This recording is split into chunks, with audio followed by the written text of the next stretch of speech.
오늘도 값없이 베풀어 주신 하나님의 끝없는 은혜를 누리며 승리하는 꿈밀의 모든 분들이 되기를 소망합니다.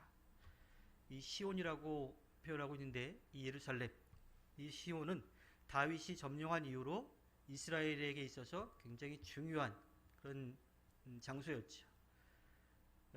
예루살렘 성이 있었으니까 이스라엘 역사의 중심지였고요. 가장 중요한 것은 처음에는 다윗이 세운 도성으로 정치적인 중심지였지만 성전이 세워진 이후로는 하나님을 예배하는 거룩한 장소가 되었던 겁니다.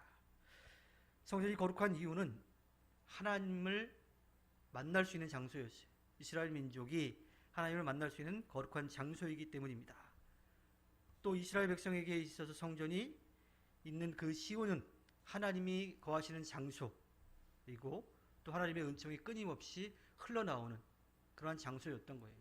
그래서 이스라엘 민족에게 있어서 이 시온은 그들의 정치적인 위치뿐만 아니라 신앙적인 면에 있어서도 가장 중요한 장소이지요. 즉, 이 시편 87편은 시온, 예루살렘에 대한 시입니다.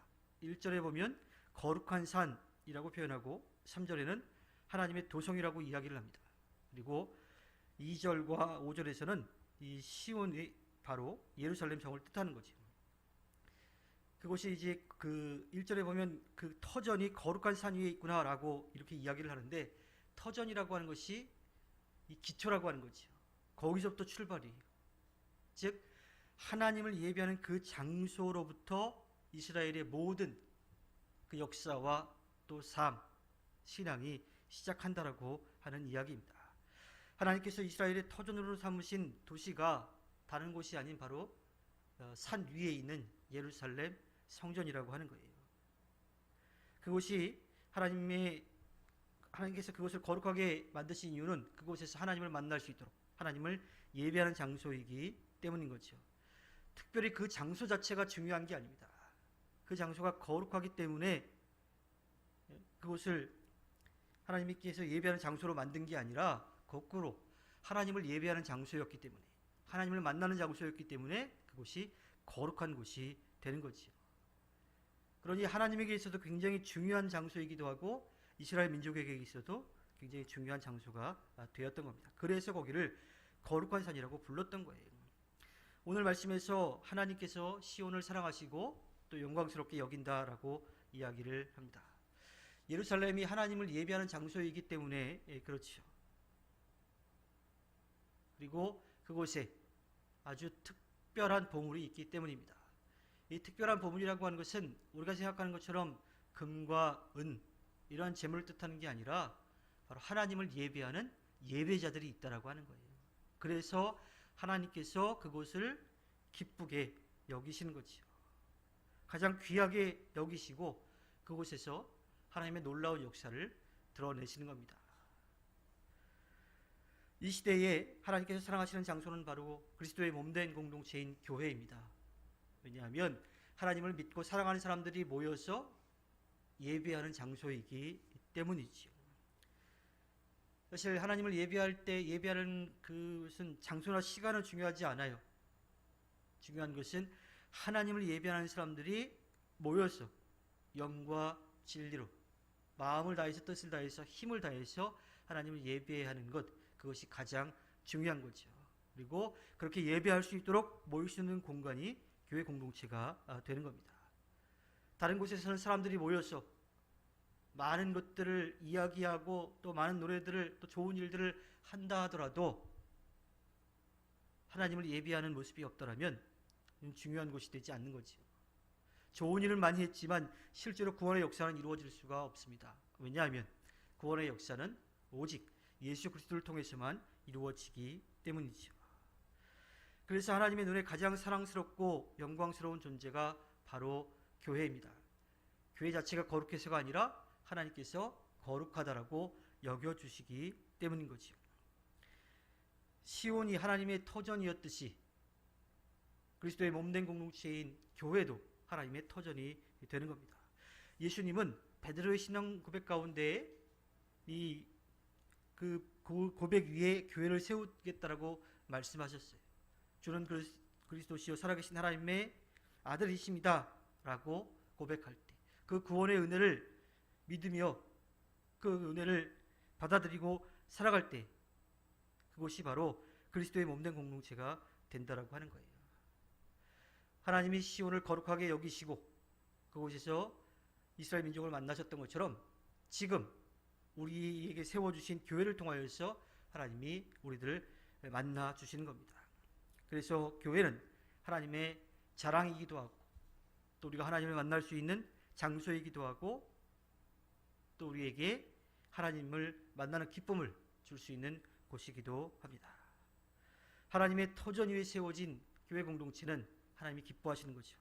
그런데 이 거룩해야 할 교회가 세상적으로 지탄을 받을 때가 있습니다. 하나님을 예배하는 그 장소여야 할 그리스도의 몸된 공동체가 사람들의 욕심을 채우기 위한 전유물로 바뀌기도 합니다. 여기는 더 안타까운 것은 너나 할 것 없이 교회를 통해서 자기의 욕심들을 채우려고 한다고 하는 거예요. 목회자도 거기에서 자유롭지 못합니다. 너무 허물이 많아서 오히려 세상으로부터 지탄을 받는 그러한 상황까지도 처하기도 합니다. 이것은 하나님께서 우리를, 교회 공동체를 버리시기 때문이 아니라 교회 공동체를 지켜가야 될 우리가 우리의 역할을 하지 못하기 때문이죠. 교회의 이 본질, 교회가 세워진 목적을 제대로 알지 못하기 때문에 세상으로부터 지탄받는 그러한 일을 하고 마는 겁니다. 그러나 교회는 하나님께서 분명하게 사랑하시는 곳이고요, 하나님께서 거룩하게 세워주신 곳입니다. 우리는 그 본질, 또 세우신 그 목적을 분명하게 깨닫고 하나님의 뜻을 이루며 살아가야만 합니다. 바른 모습으로 살아갈 수 있도록, 교회 공동체가 올바로 설 수 있도록 교회의 몸된 우리들이 기도하면서 그 모습을 세워가야 하지요. 정말로 교회를 사랑하고 또 교회를 지키기 위해서 헌신하고 또 함께 모여서 예배하며 하나님의 뜻을 이룰 때에 교회 공동체는 하나님께서 시온을 그들의 은혜의 터전으로 세우셨던 것처럼 그리스도의 몸된 공동체인 교회를 세워 가실 것입니다. 교회 공동체는 하나님의 말씀을 기반으로 해서 하나님을 찬양하는 곳이어야 되고요, 하나님의 말씀이 전해지고 그 말씀이 받아들여야 하는 곳입니다. 그리고 하나님께 모든 것을 맡기며 기도하는 곳이 되어야 합니다. 그리고 모여야만 하는 그 이유들을 분명하게 알고 나아가야죠. 물론 코로나19라고 하는 어려움 가운데 함께 모이는 일이 좀 어려워요. 여러 가지 사정상 함께 나오지 못하는 이들도 있습니다. 중요한 것은 어느 곳에서든지 하나님을 예배할 때 하나님은 예배를 받으십니다. 그런데 분명한 것, 우리가 모여야 할 그 목적이 있다는 것도 잊지 말아야 합니다. 모여서 하나님을 예배하는 일뿐만 아니라 서로 사랑의 규제를 나누는 일이고, 또 맡겨주신 일들을 하기 위해서 힘을 모아야 하기 때문이지요. 어느 곳에서 하나님을 예배하든 하나님의 예배를 받으시는데 우리가 모여야 할 분명한 목표가 있다고 하는 것도 분명히 기억해야 합니다. 또 하나님께서 거룩하게 세워주신 우리들이 주님을 영과 진리로 예배하면서 하나님의 뜻을 이루어 가야 할 곳입니다. 성도들이 교회의 본질인 예배를 온전히 하나님 앞에 드릴 때, 또 하나님의 말씀을 듣고 깨달을 때, 그 말씀대로 살아가기 위하여 열심을 낼 때에 하나님께서는 그리스도의 몸된 공동체인 교회를 더욱더 사랑하시고 또 영광스럽게 여겨주시고 또 자랑스럽게 여기실 것입니다. 하나님께서 허락해 주신 오늘 하루를 살아갈 때 믿음으로 그리스도의 몸을 이루어 하나님께 기쁨을 드리는 꿈밀의 모든 분들이 되기를 주님의 이름으로 부탁드립니다. 기도하겠습니다.